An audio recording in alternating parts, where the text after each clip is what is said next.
Welcome to the Thinking Abyss podcast, a philosophical journey through consciousness, reality, and the phenomena that challenge our understanding of existence. From ancient wisdom to cutting-edge theories, we explore where philosophy meets science and curiosity leads to the edge of the unknown.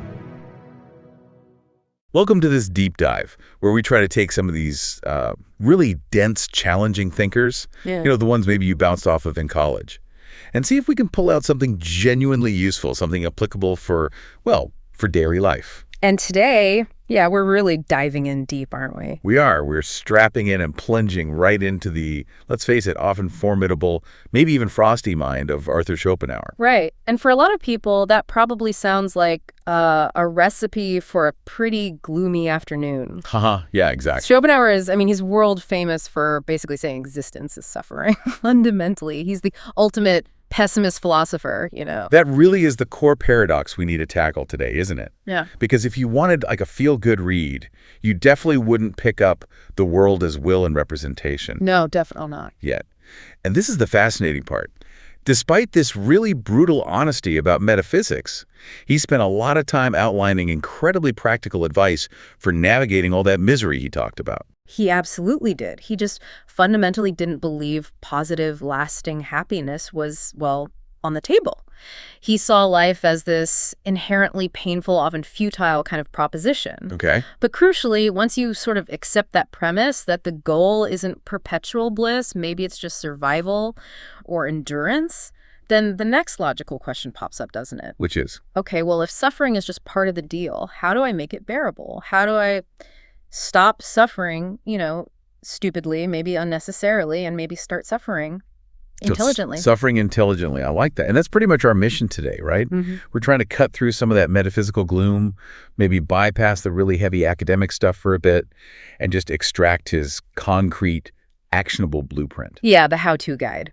Exactly. Schopenhauer's method for maybe reducing some of that self-inflicted pain and just navigating reality a bit more intelligently. We're looking for practical wisdom, but grounded in this really radical, almost bracing honesty. No sugarcoating here. None at all. Yeah. So let's start with that foundation. Why can't we just be happy, according to him? Right. So to really get why his practical advice makes sense to him, you first have to grasp this foundational concept, the will to live, or just the will. Okay. This is his absolute core metaphysical idea. It's this blind, irrational, just ceaseless striving force that he believed drives all existence. Okay. Everything from, a plant growing towards the sun to Just human ambition, like wanting a promotion or something. Exactly. All of it. It's the engine underneath everything. So it's not just some abstract philosophical thing. It's actually the engine running our day-to-day lives and, more specifically, the engine of our daily discontent. Is that fair? That's perfectly put, because in us, in conscious beings, this will to live basically just shows up as desire, as want, as constant striving. Think about it. Feeling hungry, sexual desire, professional ambition, like you said, even just curiosity or needing social recognition. Yeah. These are all just forms of lack demanding to be filled. A gap that needs closing. Precisely. And the key thing is, the will never rests. It's inherently restless. Therefore, we never truly rest. So the moment we pause, the moment we achieve something, the will is already lining up the next thing we must pursue. It's already there. And this leads straight to the central and, pretty painful insight. Satisfying any single desire gives only temporary relief. Fleeting. Totally fleeting. Yeah. It's just a momentary pause in the pain of wanting. The second that lack is filled, boom, a new desire, a new lack immediately bubbles up to replace it. It's like playing whack-a-mole. You can never win. Right. Schopenhauer used this really powerful image. He said, we're like a man running after his own shadow. Okay. The shadow, that satisfaction, it just moves as fast as we do. You think you finally caught it, you get the thing you wanted, but then it just evaporates. And instantly, you're back to wanting something else. Yeah, I think we can all recognize that feeling immediately, can't we? You finally get the big promotion, you buy the house, you finish that huge project, and then maybe within days, sometimes even hours. Sometimes minutes. Yeah. You're already scanning the horizon for the next fix, the next goal, the next thing to give you that feeling of meaning or purpose. So the conclusion is stark. Striving for lasting satisfaction through achieving goals is inherently futile. It's doomed from the start simply because of the structure of desire itself. Mm-hmm. It's not a personal failing. It's baked into the system. Wow. Okay, that is a foundational piece of wisdom right there. Realizing that it's not me failing, it's the game itself that's unwinnable in those terms. Exactly. And that understanding leads directly into his famous and pretty devastating picture of the human condition. Life basically just swings back and forth like a pendulum between two poles of suffering. Two kinds of pain. Two kinds of pain. On one side, you suffer from want. That's the sharp pain of unfulfilled desire, the yearning, the striving, the feeling of lacking something you think you need. Okay, that's familiar. And then once you get the thing, once that particular yearning is quieted down for a moment. You swing immediately across to the other pole, and that pole is boredom. And boredom isn't just neutral, is it? It's actually unpleasant. For Schopenhauer, boredom is suffering. It's not just emptiness. It's this restless, nagging, empty state that kicks in when satisfaction is achieved, when the will has nothing immediate to, latch onto. So the engine is idling, but it wants to be moving. Perfectly said. Since the will cannot rest, boredom is that state where we're actually motivated to invent new desires, new goals, sometimes even new problems just to escape that, frankly, terrifying emptiness. Wow. So we're never actually at peace. We're constantly oscillating between the sharp pain of wanting something and the dull, aching pain of having nothing to want. That's the picture. So if you, listening, can really internalize this futility, the idea that seeking lasting satisfaction through just getting the next thing is impossible, well, that changes things, doesn't it? It has to. You realize that disappointment isn't you, it's structural. And accepting that, maybe surrendering to the reality that life might be more about managing pain than achieving bliss. That feels like the first real step toward Schopenhauer's practical wisdom. It is the gateway. And this whole cycle, this constant painful striving, it gets massively amplified by something else he talked about, the veil of Maya. Ah, right. This is where his interest in Eastern philosophy really comes through, linking up with his Western pessimism, the idea of the illusion of separation. Exactly. He believed our ordinary, everyday way of seeing the world is fundamentally fractured. It creates this powerful illusion that we're all just isolated, separate, competing individuals. Me versus the world, my needs against your needs. If we're all in it for ourselves alone. Right. And this false perception, this veil, is the engine driving a huge amount of suffering. It directly generates envy, competition, social anxiety, conflict, all of it. Why? Because we mistakenly believe our fulfillment depends on what we can grab from others or how we stack up in comparison to others. So if I see someone else get that promotion or buy that fancy car, the veil of Maya makes me feel a sense of lack or maybe even resentment because I'm seeing happiness and resources as this finite pie that we're all fighting over. Precisely. Practical philosophy, for Schopenhauer, really begins with seeing through that illusion. Recognizing that this fierce sense of individual separateness, the very thing that fuels so much ambition and competition, is the trap. It's what keeps us miserable running on the will's treadmill. Okay, so the setup is we're driven by this relentless, irrational will. We're trapped swinging between wanting things and being bored. And we're doing all this under the illusion that we're separate individuals fighting everyone else for scraps. Pretty much, yeah. It's a bleak starting point, no doubt. It is. But okay, let's pivot now. Given that bleak foundation, what's the actionable advice? How do we start dealing with the inevitable misery caused by, other people, right? Other people. Schopenhauer's view on human interaction. It's famously summed up in this analogy, isn't it? The porcupine dilemma. Yes, it's a brilliant little parable. And for anyone who's ever had to navigate, a tricky friendship or maybe just a tense family dinner, this analogy just hits home immediately. It's so powerful because it captures that fundamental tension in pretty much all human relationships. On the one hand, we need social contact. We need what he called psychological warmth, right? Especially because existence itself can feel pretty cold and indifferent, according to him. We are social creatures. We need that connection. We do. But, and here's the dilemma, the closer we get to each other, the more likely we are to inflict pain. The quills. Exactly. The friction, the little disappointments, maybe small cruelties, even just the inevitable misunderstandings that happen when individual wills, individual desires and perspectives clash. So we huddle together for warmth because we're lonely and cold. But then we inevitably sting each other with our quills, so we pull back because it hurts. Then we feel cold and lonely again, so we move back in. And repeat the cycle. Ouch. It's this constant painful dance of proximity management. That's exactly what it is. And so the practical solution he suggests isn't trying to achieve total intimacy with everyone because he thought that was pretty much doomed. Instead, the goal should be polite distance. Polite distance. Okay. What does that look like in practice? It means consciously trying to find that optimal space.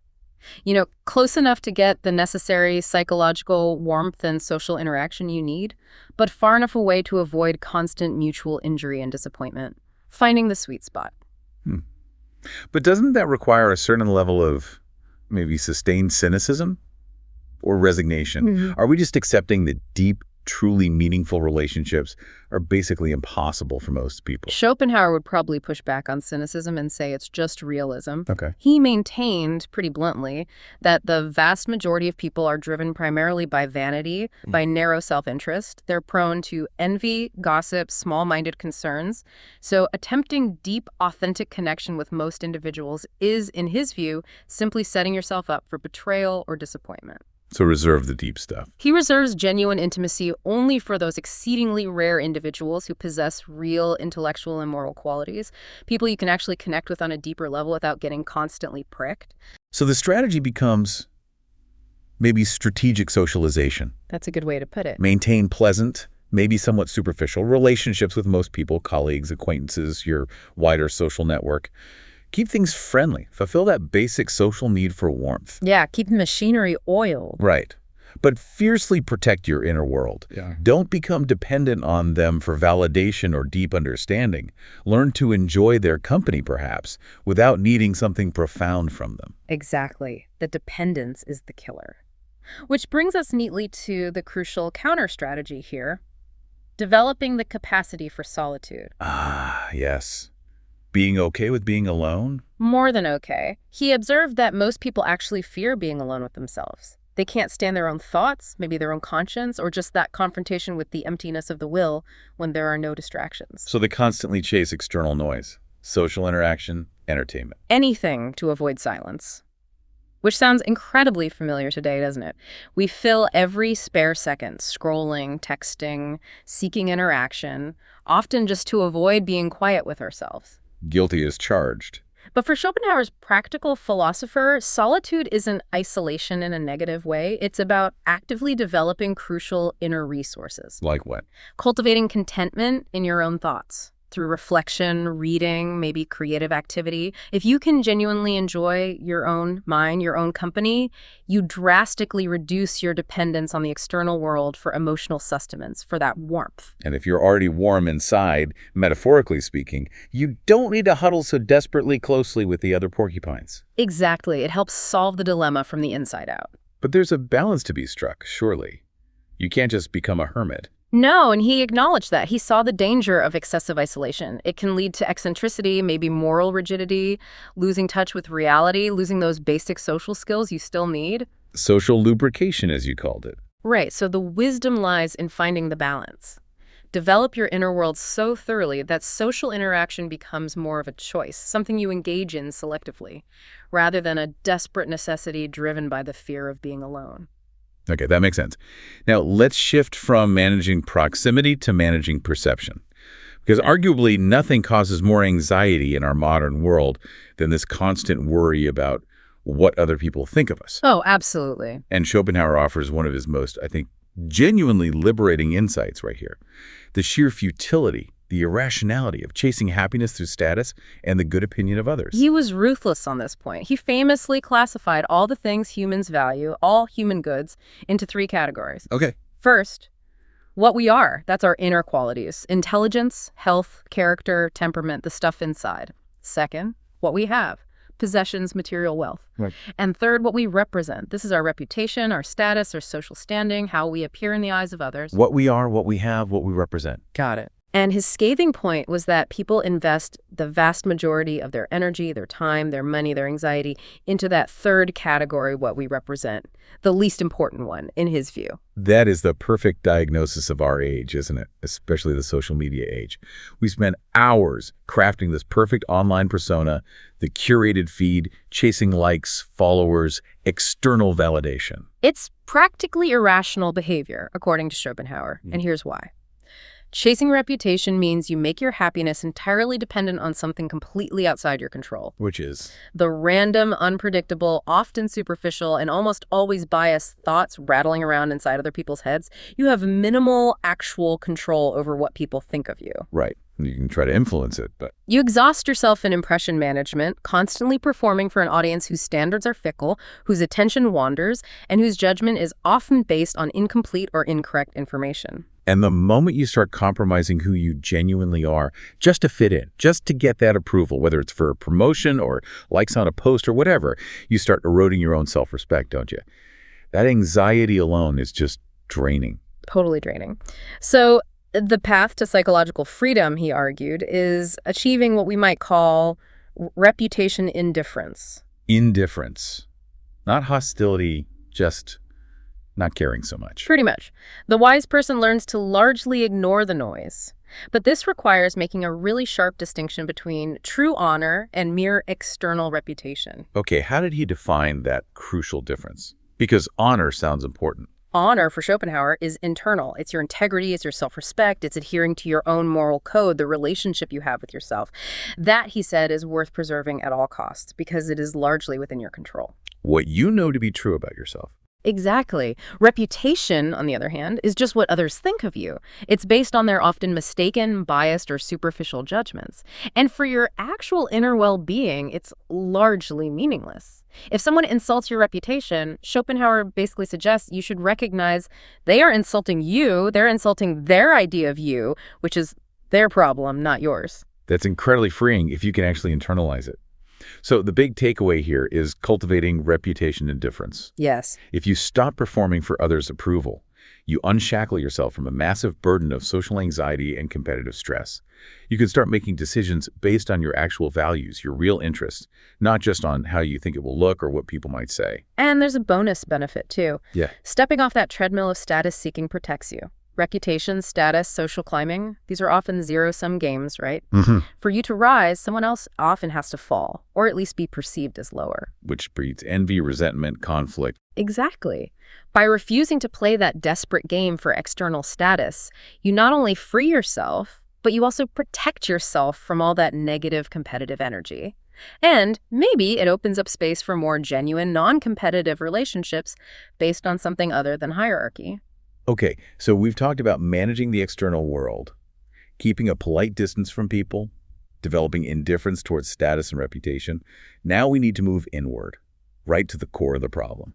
The will to live itself, manifesting as desire. This is where Schopenhauer offers a really radical challenge, especially to modern hustle culture and a lot of conventional self-help. How so? Well, the world constantly tells us, set big goals, chase your dreams, get what you want. Yeah, pursue happiness through achievement. Schopenhauer flips that entirely. He says happiness, or rather the reduction of suffering, comes not from getting more of what we want, but from fundamentally wanting less. Wanting less. Okay, that's the core. That is the crucial strategic shift. It's moving focus from acquisition to reduction, from getting to letting go. Since desire is suffering because it represents a state of lack, of incompleteness, the only reliable way to truly reduce suffering is to reduce the intensity and the sheer number of those desires. So it's like conducting an internal audit of the will. Exactly. The wise person constantly asks, do I really need to want this? Is this desire truly essential for my well-being? Or is it just something I've picked up from advertising, social media, keeping up with the Joneses? It connects directly to that idea you mentioned earlier, hedonic adaptation, doesn't it? Perfectly. We have to constantly remind ourselves, hammer it home. The satisfaction we get from achieving any goal is almost always far less intense and much, much briefer than we anticipate it will be. That high just fades so quickly. Incredibly quickly. That new car, that promotion, that fancy gadget, it gives you a rush for maybe a few weeks, maybe even just days. And then it just becomes the new normal, the new baseline. And the striving mechanism immediately starts scanning for the next thing, the next dopamine hit. Exactly. Schopenhauer pointed out that we get so fixated on the anticipated pleasure of finally getting the thing that we completely fail to notice how much pain the process of desiring and striving itself involves. The stress, the anxiety, the effort.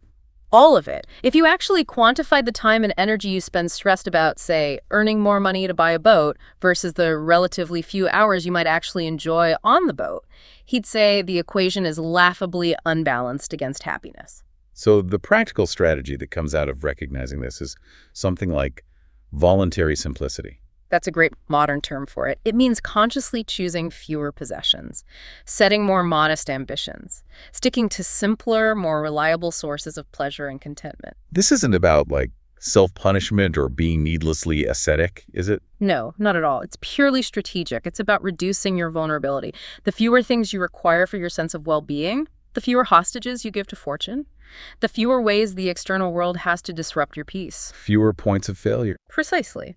So the wise person, in his view, carefully distinguishes between what he saw as natural needs, basic things like food, shelter, some level of social connection, intellectual stimulation, and artificial needs. What falls into artificial? Luxury goods, status symbols, elaborate entertainment, chasing trends.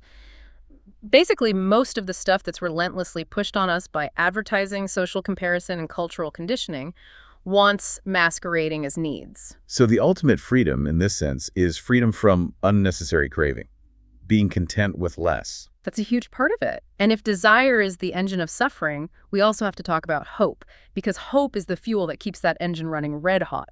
But hope, isn't hope usually seen as a good thing? Modern self-help is all about maintaining hope, visualizing success. And Schopenhauer saw hope, especially excessive or rigid hope, as a primary creator of misery. Okay, how does that work? That seems counterintuitive. He argued that most of our psychological misery stems directly from the gap between our expectations, often inflated by hope, and the way reality actually unfolds. The bigger the gap, the bigger the potential disappointment. Exactly. The more intensely and rigidly we hope for one specific future outcome, getting that job, having that relationship work out perfectly, achieving that exact goal, the more we set ourselves up for potentially catastrophic disappointment when life inevitably throws a curveball, which it always does. So the advice isn't to be hopeless, but maybe to adopt a form of defensive pessimism. That's the modern psychological term for it, yeah. Yeah. It's counterintuitive advice, but it's this. Deliberately manage your expectations downwards. Set them low, or at least realistically. Why? So that actual outcomes are more likely to meet or even exceed them. So it doesn't mean you stop trying. You don't just give up effort. No, absolutely not. You still work hard, you act effectively, you do your best, but you hold the desired outcome lightly. You detach from it emotionally. You mentally prepare for a range of possibilities, including things not working out as planned. So that if things go well, it feels like a pleasant surprise, not just the expected baseline. Exactly. And if things go poorly, the blow is softened because you weren't pinning all your hopes on that one specific outcome. It sounds like shifting your energy and focus onto the process, the things you can actually control, like your effort, your attitude, rather than obsessing over the external outcome, which is subject to a million factors you can't control. It's like radical outcome independence. That's a great way to phrase it. And Schopenhauer was also a big fan of a related technique, drawing heavily from the Stoics here, the practice of negative visualization. Okay, deliberately imagining bad things happening. That sounds even darker. How does that possibly reduce suffering? It sounds grim, but the point is actually twofold: appreciation and reduced attachment. So.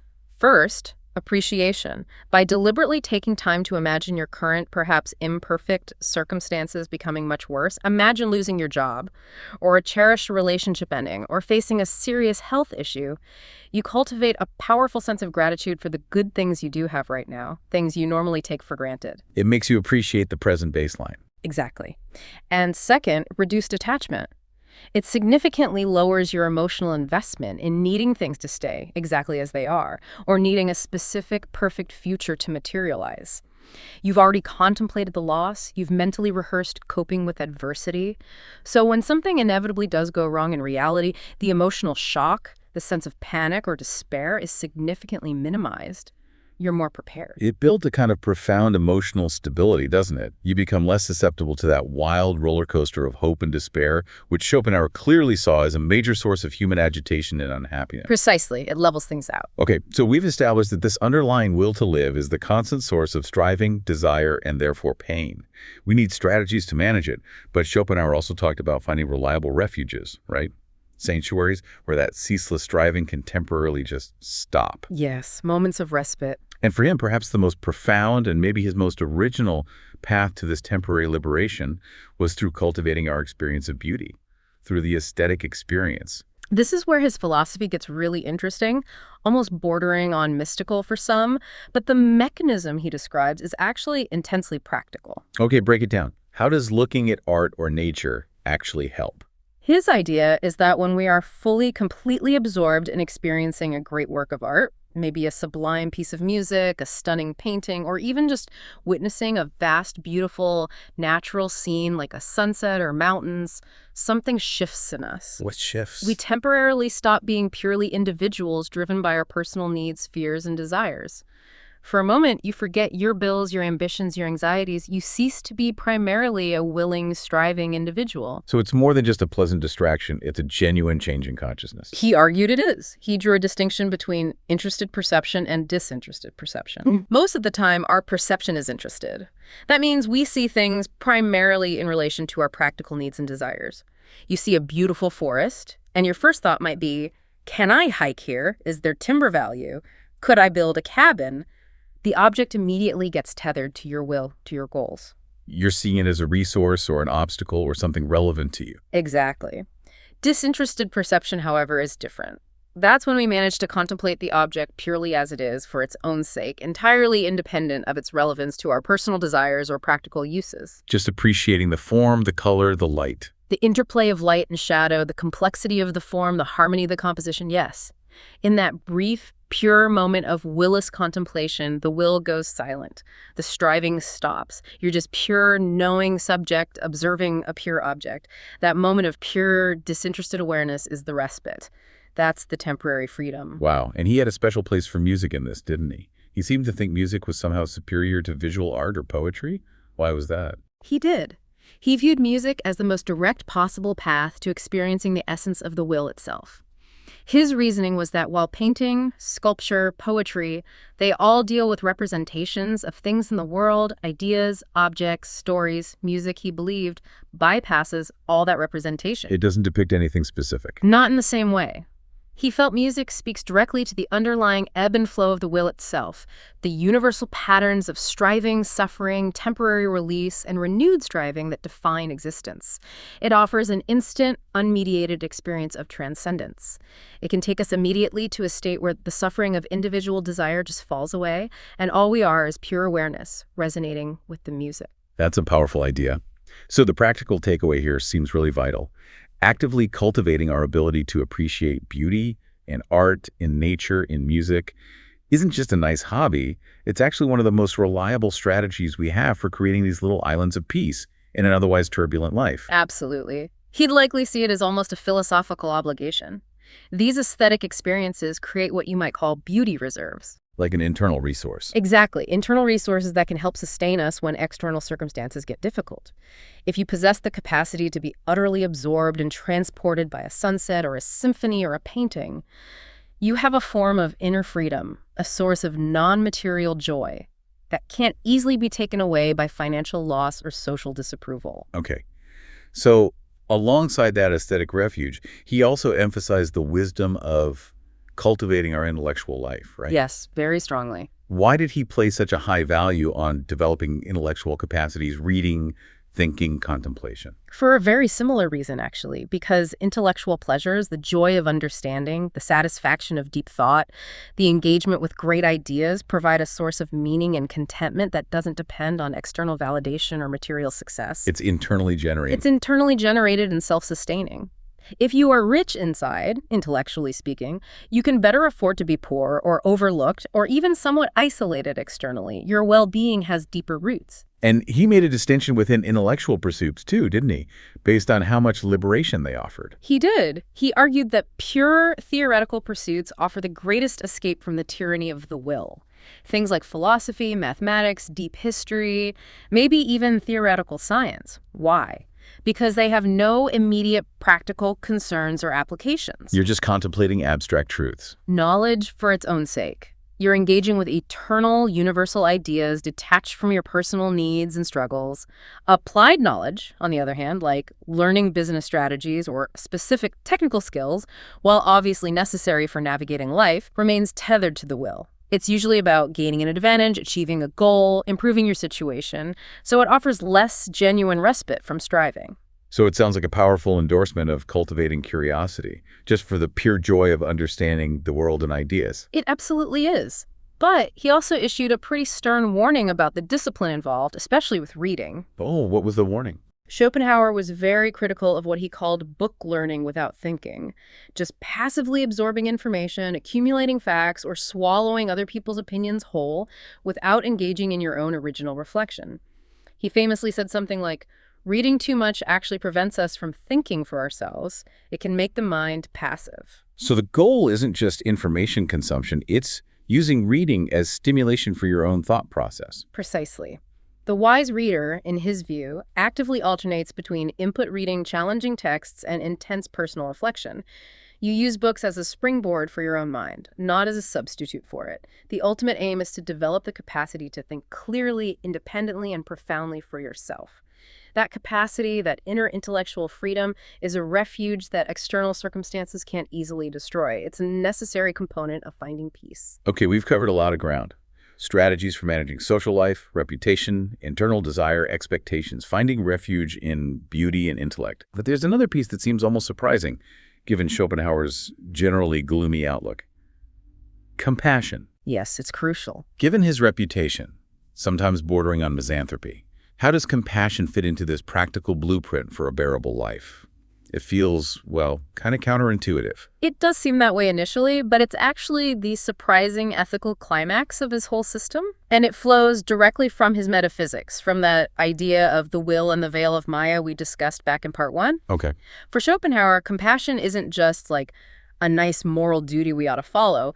It's fundamentally a metaphysical insight. That sounds pretty dense. Can you unpack that a bit? Yeah. What does metaphysical insight mean here? It means that moment when we genuinely see through the illusion of separation, through the veil of Maya, when we witness the suffering of another being human or animal. Genuine compassion, he believed, is the direct, instantaneous recognition that, on the deepest level, that suffering is our own. Because individual separateness is the illusion. Exactly, because fundamentally we are all just manifestations of the same single underlying, striving, and therefore suffering will. So the moment of true compassion is the moment the will kind of stops fighting against itself through us. Once you have that flash of insight, that feeling of fundamental unity, that we're all in this together, expressions of the same life force, then helping others ceases to feel purely altruistic in the conventional sense. How so? It becomes as natural, as instinctive as tending to a pain in your own hand. You're not just helping them, you're alleviating part of the universal suffering that you yourself are intimately connected to.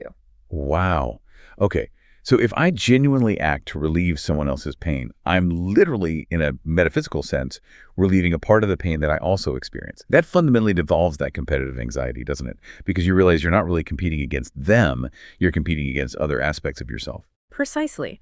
And look at the practical benefits. Compassion actively dissolves feelings of isolation.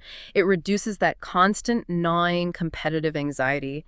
And crucially, it provides one of the most reliable, non-diminishing sources of psychological satisfaction available to humans. Unlike the fleeting pleasure you get from acquiring something, the deep satisfaction that comes from genuinely easing suffering in others, or even in animals, is profound and lasting. It feels intrinsically good. And he extended this pretty radically for his time, didn't he? Beyond just humans. Oh, absolutely. He argued forcefully that this circle of compassion must extend to all sentient creatures, because the capacity for suffering, not the capacity for reason, is what makes a being worthy of moral consideration. He was a very early, very passionate advocate for what we'd now call animal rights. He saw cruelty to animals as a profound moral failing stemming from ignorance of this deeper unity. So caring for others, showing compassion, isn't just being nice, it's actually a sophisticated strategy for taking care of your own existential well-being and reducing your own sense of isolation and suffering. That's a perfect summary of his view. Now, underpinning all of this, the ability to think clearly, to contemplate beauty, to feel compassion, to manage desire, there has to be a physical foundation, right? The body. How did Schopenhauer view the role of physical health in this whole philosophical project? He was intensely pragmatic about it. He saw physical well-being not just as nice to have, but as the absolutely non-negotiable foundation for achieving any kind of psychological equanimity or philosophical peace. Why so fundamental? Because if your body is constantly demanding attention, if you're sick, tired, agitated and physical discomfort, maintaining that state of calm, detached, philosophical contemplation becomes nearly impossible. Your will is immediately re-engaged in just dealing with the physical problem. So poor health basically sabotages the entire effort to find peace. Completely. It drags you right back into the thick of striving and suffering. So he had a very modern-sounding focus on efficient maintenance and, importantly, prevention. What did he emphasize? Things like moderate, regular exercise, not excessive, just enough to keep the body functioning well, appropriate nutrition. And he placed a huge emphasis on getting sufficient, high-quality sleep. He saw things like chronic fatigue, poor digestion, or constant physical restlessness as direct roadblocks to wisdom. So the goal isn't necessarily peak athletic fitness, but more the steady absence of significant physical discomfort or distraction. Exactly. If your body is poorly cared for and constantly sending out distress signals, you simply lack the necessary mental stability and support required for calm reflection, for aesthetic enjoyment, for that will-less contemplation he valued so highly. So the wise person manages their health efficiently, almost strategically, so that their attention can be freed up to focus on more important internal matters. It sounds like the ultimate act of self-reliance, in a way. Ensuring your own internal environment is actually conducive to the freedom you're seeking. It really is. Neglecting your health, in his view, wasn't just unfortunate. It was a kind of philosophical failure. It makes you a slave to physical necessity, which immediately throws you back into the clutches of the will, desperately seeking relief or comfort. Okay, so health is the foundation. Finally, then, we have to address the end game: aging and mortality. If life is fundamentally suffering, according to Schopenhauer, how do you face its inevitable decline and ultimate end without just despairing? It's a crucial question. And surprisingly, perhaps, Schopenhauer argued that aging, if approached correctly, actually offers a certain kind of grace, provided, that is, you've done the necessary foundational philosophical work earlier in life. How can aging be graceful in this worldview? Because age naturally brings about a weakening of the will's intensity. The fierce desires of youth ambition, competition, sexual drive often naturally subside. And this lessening of the will's grip allows for a life that can become increasingly focused on understanding, on appreciation, on intellectual and aesthetic pursuits, rather than on that relentless cycle of striving and wanting. But that's only liberating if you've actually cultivated those intellectual and aesthetic refuges earlier in life, right? If your entire identity was built on, say, your physical appearance or your career status, then aging just looks like pure loss. Precisely. That's the catch. If you have developed those rich inner resources, then aging can become a process of graceful adaptation. You learn to adjust your expectations, your activities, to match your changing capacities, rather than constantly fighting a losing battle against natural processes. The focus can shift gracefully from doing and achieving to simply being and understanding. And what about facing death itself, the ultimate end? He advocated for what could be called philosophical resignation. Not despair, but a calm acceptance of mortality as a natural, inevitable process, without terror. He argued that the intense fear of death is largely based on that illusion of individual separateness, that veil of Maya again. How does understanding the metaphysics help? By understanding the deeper reality that while the individual phenomenon, the body, perishes, the underlying will, the essence of life itself, continues eternally through the species, through the reproduction of life, and perhaps through the timeless Platonic ideas that art reveals you, can dramatically reduce the terror of personal annihilation. It's the acceptance that you, as a separate ego, were always just a temporary manifestation of something much larger and more enduring. You were never truly separate to begin with. So putting all these diverse pieces together, the polite distance, the reputation indifference, wanting less, finding refuge in beauty and thought, managing health, accepting decline, it forms a kind of integrated wisdom, doesn't it? Yeah. A sort of philosophical flexibility for managing the inherent difficulties of existence. That's exactly it. The culmination isn't happiness in the bubbly, positive sense, which, again, he thought was impossible anyway. It's something more like what he might have called metaphysical comfort. Metaphysical comfort. Yeah. It's the quiet sense that, despite all the inherent suffering, existence isn't meaningless.